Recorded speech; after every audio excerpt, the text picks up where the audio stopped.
Days with Frog and Toad by Arnold Lobel, an I Can Read book, Harper's Collins Publishers. For Liz Gordon. Contents, tomorrow, page 4. The Kite, page 16. Shivers, page 28. The Hat, page 42. Alone, page 52. Tomorrow. Todd woke up. Drat, he said, this house is a mess. I have so much work to do. Frog looked through the window. Toad, you are right, said Frog. It is a mess. Toad pulled the covers over his head. I will do it tomorrow, said Toad. Today I will take life easy. Frog came into the house. Toad, said Frog, your pants and jacket are lying on the floor. Tomorrow, said Toad, from under the covers. Your kitchen sink is filled with dirty dishes, said Frog. Tomorrow, said Toad. There is dust on your chairs. Tomorrow, said Toad. Your windows need scrubbing, said Frog. Your plants need watering. Tomorrow, cried Toad. I will do it all tomorrow. Toad sat on the edge of his bed. Blah, said Toad. I feel down in the dumps. Why? Asked Frog. I am thinking about tomorrow, said Toad. I am thinking about all of the many things that I will have to do. Yes, said Frog. Tomorrow will be a very hard day for you. But Frog, said Toad, if I pick up my pants and jacket right now, then I will not have to pick them up tomorrow, will I? No, said Frog. You will not have to. Toad picked up his clothes. He put them in the closet. Frog, said Toad, if I wash my dishes right now, then I will not have to wash them tomorrow, will I? No, said Frog, you will not have to. Toad washed and dried his dishes. He put them in the cupboard. Frog, said Toad, if I dust my chairs and scrub my windows and water my plants right now, then I will not have to do it tomorrow, will I? No, said Frog, you will not have to do any of it. Toad dusted his chairs, he scrubbed his windows, he watered his plants. There, said Toad, now I feel better. I am not in the dumps any more. Why? Asked Frog. Because I have done all that work, said Toad. Now I can save tomorrow for something that I really want to do. What is that? Asked Frog. Tomorrow, said Toad, I can just take life easy. Toad went back to bed. He pulled the covers over his head and fell asleep. The Kite. Toad and Frog went out to fly a kite. They went to a large meadow where the wind was strong. Our kite will fly up and up, said Frog. It will fly all the way up to the top of the sky.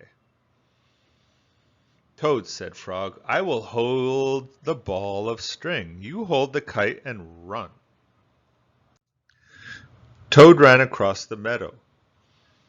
He ran as fast as his short legs could carry him. The kite went up in the air.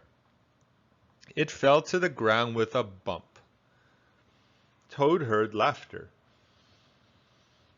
3 robins were sitting in a bush. That kite will not fly, said the robins. You may as well give up. Toad ran back to Frog. Frog, said Toad, this kite will not fly. I give up. We must make a second try, said Frog. Wave the kite over your head. Perhaps that will make it fly.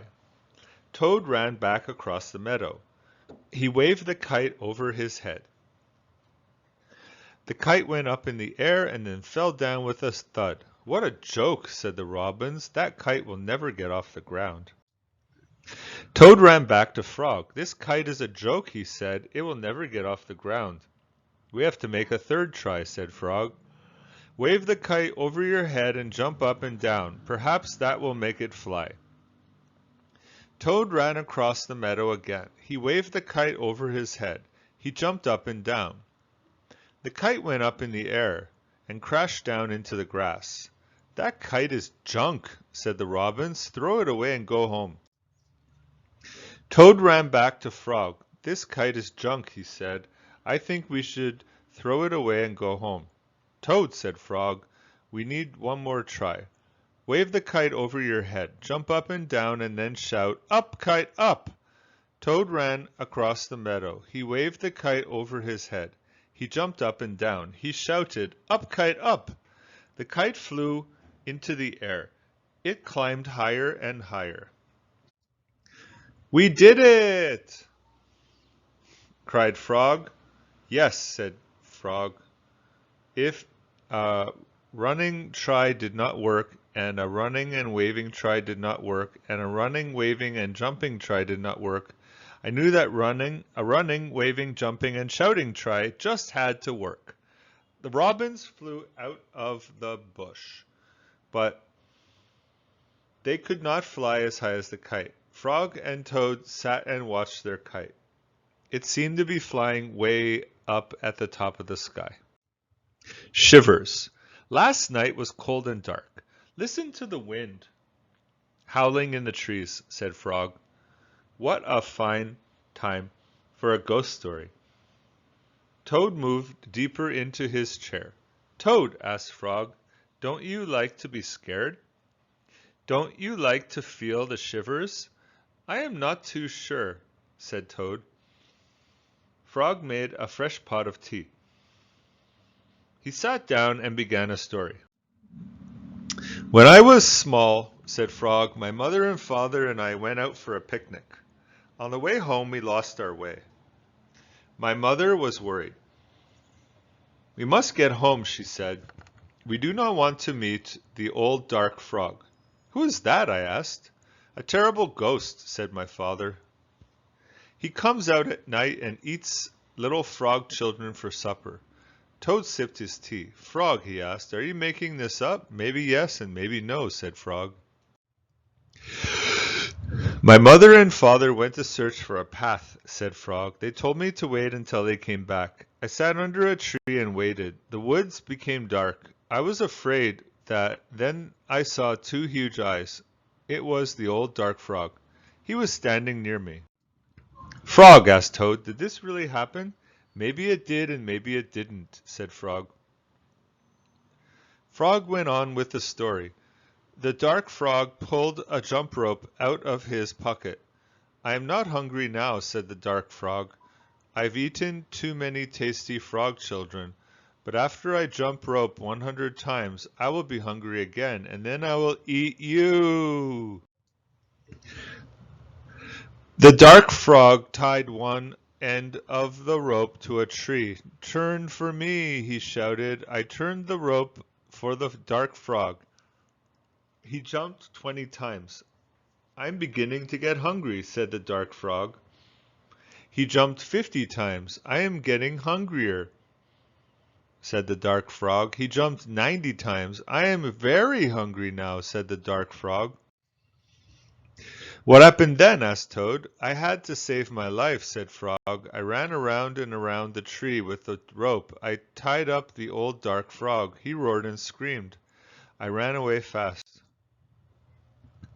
"I found my mother and father," said Frog. "We came safely home." "Frog," asked Toad, was that a true story?" "Maybe it was and maybe it wasn't," said Frog. Frog and Toad sat close to the fire. They were scared.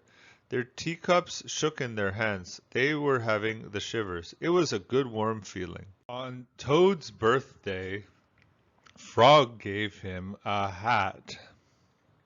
The hat. Toad was delighted. "Happy birthday," said Frog. Toad put on the hat.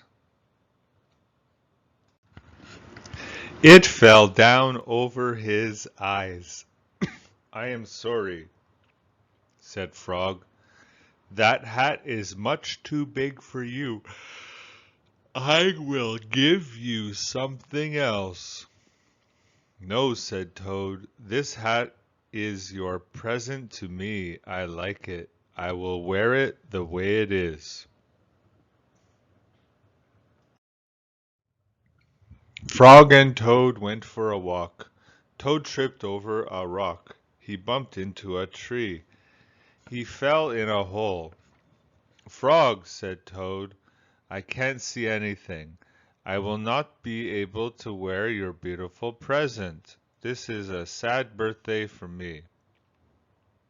Frog and Toad were sad for a little while. Then Frog said, "Toad, here is what you must do. Tonight, when you go to bed, you must think some very big thoughts. Those big thoughts will make your head grow larger. In the morning, your new hat may fit."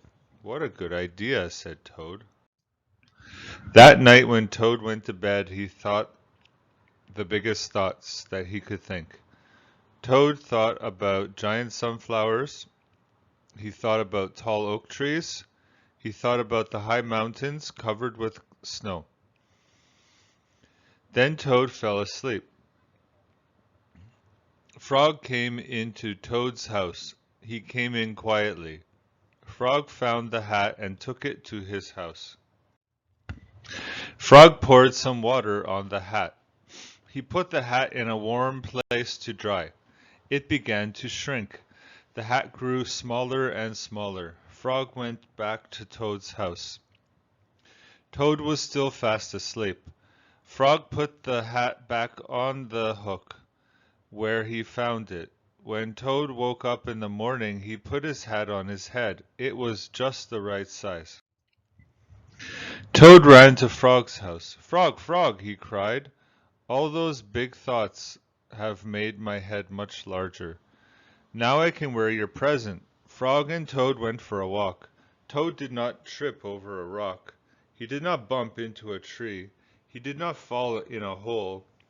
It turned out to be a very pleasant day after Toad's birthday. Alone.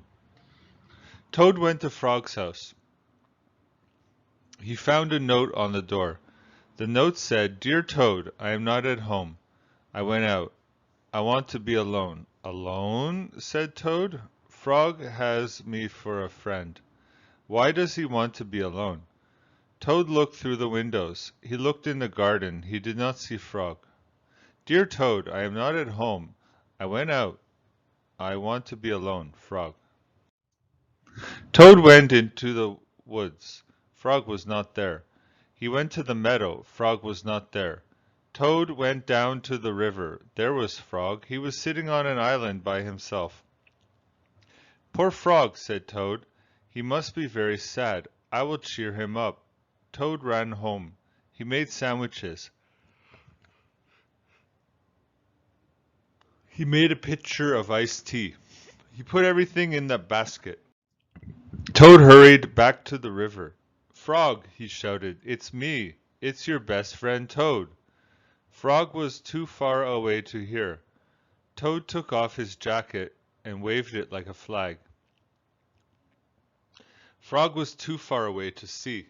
Toad shouted and waved, but it was no use. Frog sat on the island. He did not hear or see Toad. A turtle swam by. Toad climbed on the turtle's back. "Turtle," said Toad, "carry me to the island. Frog is there. He wants to be alone."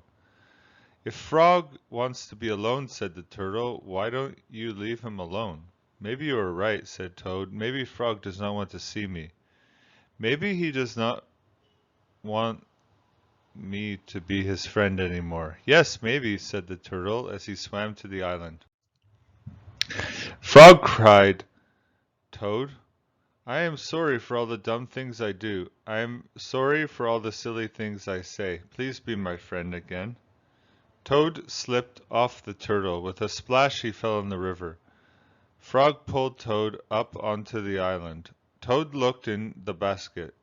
The sandwiches were wet. The pitcher of iced tea was empty. "Our lunch is spoiled," said Toad. "I made it for you, Frog, so that you would be happy." "But Toad," said Frog, "I am happy. I am very happy. This morning when I woke up, I felt good because the sun was shining. I felt good because I was a frog.